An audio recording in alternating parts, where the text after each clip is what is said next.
এক নম্বর, যেখানে সর্বদা ময়লা থাকে বা যেখানে পরিষ্কার পরিচ্ছন্নতার যত্ন নেওয়া হয় না সেসব বাড়িতে মা লক্ষ্মী কখনো বাস করেন না। এসব ঘরের দৌড় থেকেই মা লক্ষ্মী ফিরে আসেন।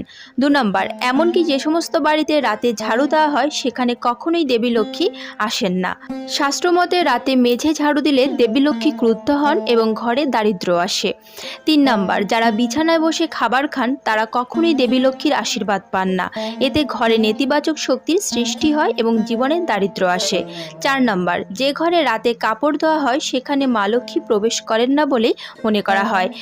রাতে কাপড় ধোয়া নেতিবাচক শক্তিকে শক্তিশালী করে তোলে, তাই কাপড় সবসময় সকালে ধুয়ে ফেলার পরামর্শ দেওয়া হয়। 5 নম্বর, সূর্যাস্তের পর কাউকে ধার দিলেও দেবী লক্ষ্মী ক্রুদ্ধ হন। 6 নম্বর, রাতে যেখানে এঁটো বাসনপত্র থাকে সেই বাড়িতে মা লক্ষ্মী কখনো বাস করেন না। 1 নম্বর, যেখানে সর্বদা ময়লা থাকে বা যেখানে পরিষ্কার পরিচ্ছন্নতার যত্ন নেওয়া হয়